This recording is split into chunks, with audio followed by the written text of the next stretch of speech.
Jesus loves me, this I know, for the Bible tells me so. Little ones to him belong, they are weak, but he is strong. Good morning, little disciples. So glad to see you this morning. We're in for a treat for the next few weeks. We're going to be joining Pastor Harry for songs and stories from the porch. Not all of them will be from the porch, but this greeting for you is to hear a song, hear a story, talk with your folks, and just to tell you how much we are thinking of you and how much we miss you and how much we love you and how much Jesus loves you. So enjoy the stories by Miss Mary Lynn Ross, and then we're going to be teaching you some songs following her story that you can play along. So, see you in a little bit, because he loves you and we do too. See you. Good morning, boys and girls. Welcome to Stories and Music from the Pastor's Porch. And this is Miss Ross, or Nanny, and I have a wonderful story for you today. And it's a story about a train, Pete the Cat's train trip. And if you remember, not too long ago, we did the little engine that could. And oh, I thought it was so nice, and everybody enjoyed it. So I hope you will enjoy this one today also. Boys and girls, I have a book I think you're going to really enjoy this morning. We had another book not too long ago, about a train, and it was the little engine that could, and I enjoyed that one too. So I chose this one today, Pete the Cat's Train Trip. And on the front, you see the picture of the train, and on the front of the engine, it says C-A-T, cat. It's got cat there. And I'm going to enjoy this as much as you will, I know. I have a little grandson that just loves trains. Pete the Cat's Train Trip. Now, Pete the Cat is going to visit his grandma. He gets to ride on a train. Now, this is Pete right here. He's taking some luggage, some bags, to the train station. And on this page, you see his mother has just bought the tickets.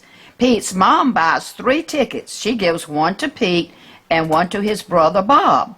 Now, if you'll look closely, you'll see that this is Pete, the blue cat, and this is Bob.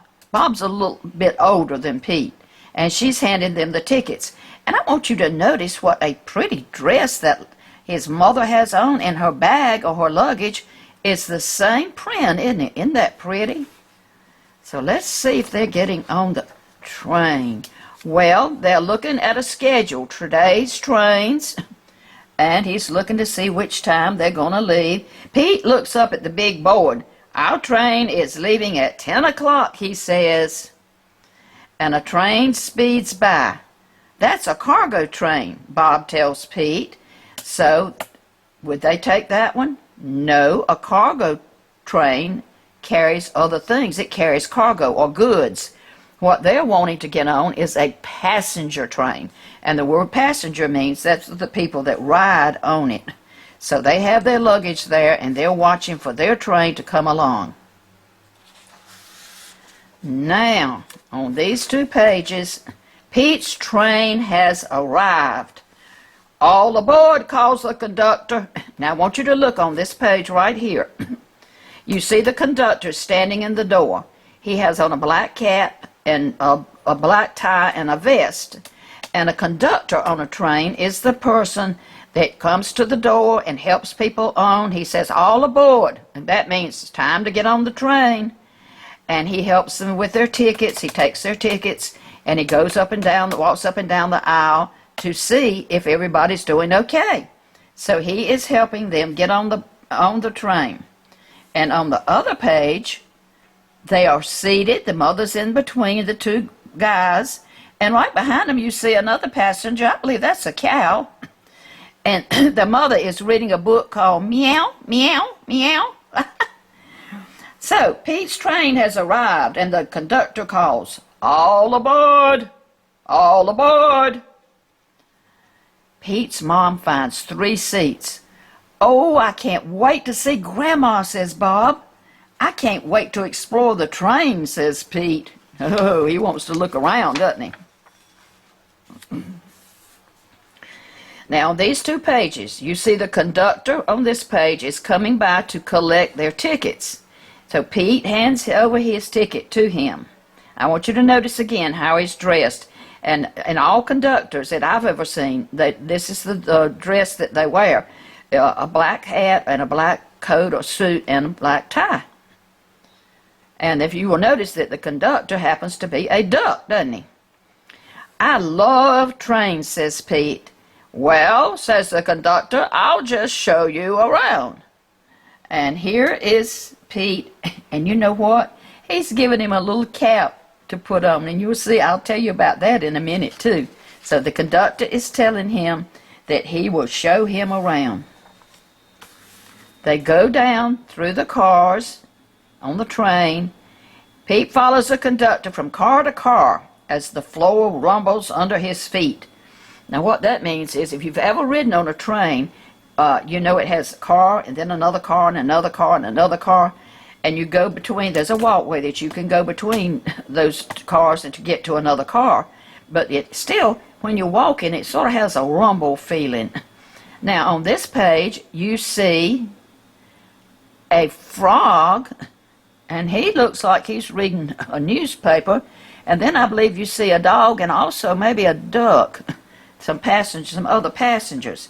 Pete follows the conductor from car to car as the floor rumbles under his feet. Oh, what are they doing now? "Wow," Pete says. When they get to the caboose, "We're going over a bridge." Now let me tell you about a caboose. The caboose is always the last car on the train. That's called the caboose. You've got a new word. Now can you say that after me? Caboose. Caboose. Good. "Wow," Pete says. They get down to the caboose, and he looks out the window, and there's a conductor looking out the other window, and they see that they're on a bridge, water down below. Now, Pete sees his mom and Bob. "Oh, they're at the snack bar." "I got this just for you," says Bob. And look closely, and let's see what you think Bob is handing Pete. Do you think it's an apple? I think it is too. And I believe the mother is, maybe that might be a drink. It's a glass of milk maybe, or lemonade. And the conductor has showed them the snack bar, and up here is a sign that says a snack bar, so that they can go to the snack bar and get some treats, can't they? Okay, now he's going to follow the conductor, and he goes to the very front of the train. And the man, a person that drives the train, is called the engineer. Can you say that with me? Engineer. Now say it by yourself. Engineer. That is the person that drives the train. Now you see the conductor on this page, and Pete, and the hat that he gave Pete is exactly like the engineer's. Did you notice that? And the engineer here happens to be a pretty big little dog, doesn't he? He always is at the front of the train because he has to drive it.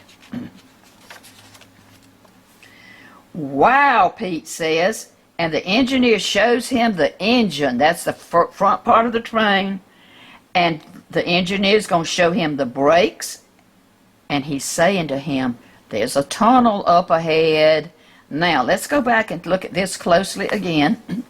And you see right next to Pete, you see something that says fast and slow. And this is what the lever that he moves back and forth if he wants to go fast and slow. And then the engineer's pointing to one, and under it says stop. And you know when the train stops, that it makes that shh, shh, makes a sound like that. But now they've looked ahead, and they're fixing to go into a tunnel. And I want you to think for just a minute if you've ever been in a tunnel. And I expect most of you have. Your parents would be driving, or your grandmothers and grandfathers, or some friends, and you go, it's all closed in, you drive through it. Some of them are longer than others, but while you're in that tunnel, as you can see in this one, it's dark. And you eventually come out of the tunnel, and then it's light again. Wow, Pete says, and the engineer shows him the engine. The engineer shows Pete the train's brakes, and then he says, and there's a tunnel up ahead, and you can see it at the top of the picture.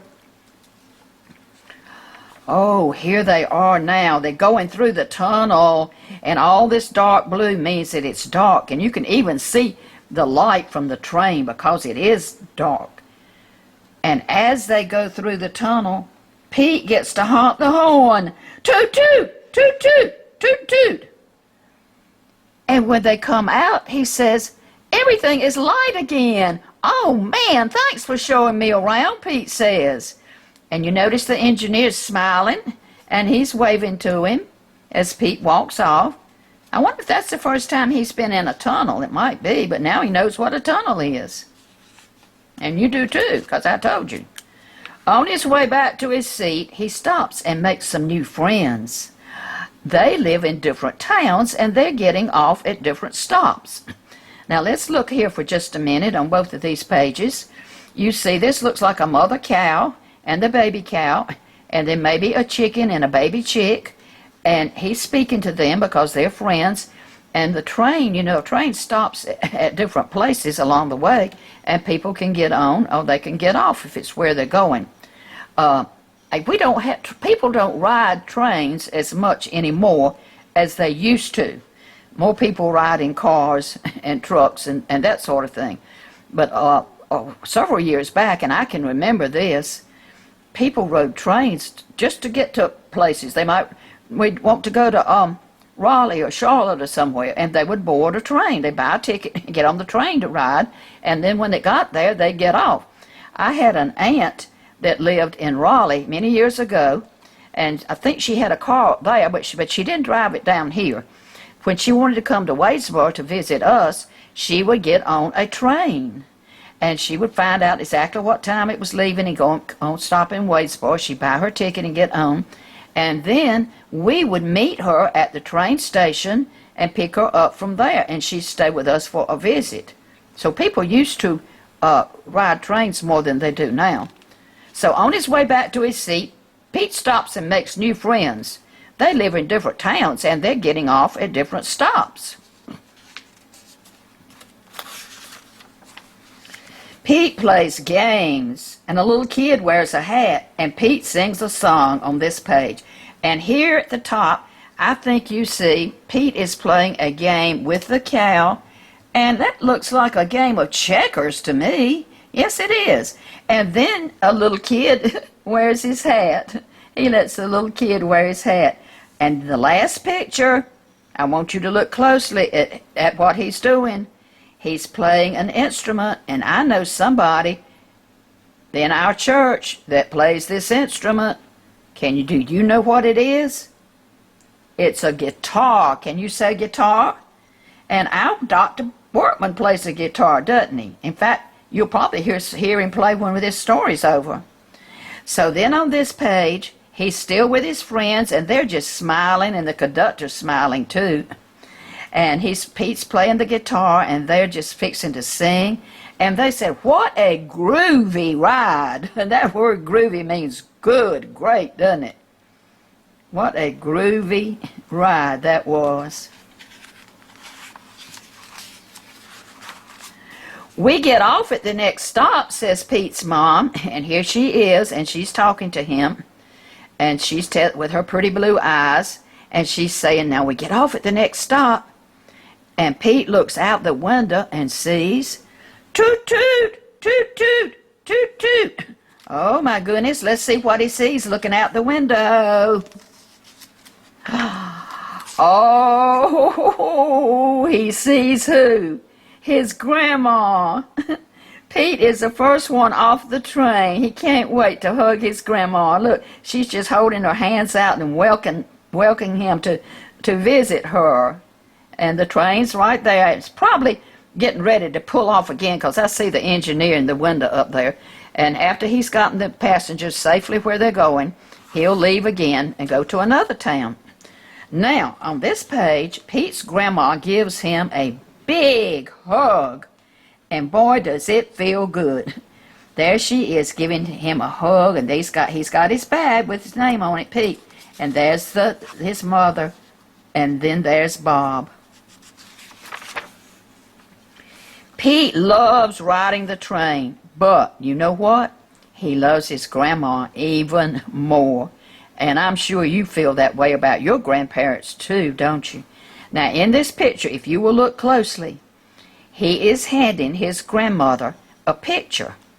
And it is a picture that he drew, and he's got his pencil in his hand, and he colored it, and he's got his markers right here, a green one, a red one, and a blue one. And if you will notice the picture, think back, and let's see if you can remember the name of the car and which car this is that he drew a picture of. Think for just a minute. I don't know if you said caboose or not, but that's exactly what he did. He drew and colored a picture of the caboose, which was the last car on the train. And his grandma is smiling so, she is so happy to get that picture. And I know they had a good visit too, don't you? Now, I hope you enjoyed that book, and I hope that you'll be back with us next Thursday at 10 o'clock, and we will have another story. And we'll have some more music from Dr. Workman. And have a good week. Wear your mask. And remember, I love you. Good morning again, and welcome back to Songs and Stories from the Pastor's Porch. We want to welcome, let's everybody give a big old hand to B3 and Natalie for helping us out this morning. It's good to see you, Natalie. Good to see you, B3. I hope you've had a good week. Have you had a good week, B3? I have. How about yourself? It's been great, That's Natalie. great. Yes, sir. Have you been cooking anything? Oh, see, that's one of those great things. We are going to be singing this morning about peace like a river. And it's not going to be like the PD River, and it's not going to be like the Savannah River. It's going to be like the peace that God gives us being His kids. And it's not even going to be like peace at your pool. It's going to be very peaceful. That's right. Very good. So, this morning, as we sing Peace Like a River, we want you to join in and learn the signs. And it's going to be peace like a river, and love like an ocean, and joy like a fountain. And these two wonderful friends of mine are going to show you the signs and the motions, and want you to practice, because when we get back together soon, we want to sing some songs together. And Natalie, thank you for joining us again. B3, thank you as always. All right. I've got peace like a river. I've got peace like a river. I've got peace like a river in my soul. I've got peace like a river. I've got peace like a river. I've got peace like a river in my soul. I've got love like an ocean. You ready? I've got love like an ocean. I've got love like an ocean. I've got love like an ocean in my soul. I've got love like an ocean. I've got love like an ocean. I've got love like an ocean in my soul. Joy like a fountain. You ready to spring up? We are. I've got joy like a fountain. I've got joy like a fountain. I've got joy like a fountain in my soul. I've got joy like a fountain. I've got joy like a fountain. I've got joy like a fountain in my soul. In my soul. Thank y'all. We'll see you next week with another song.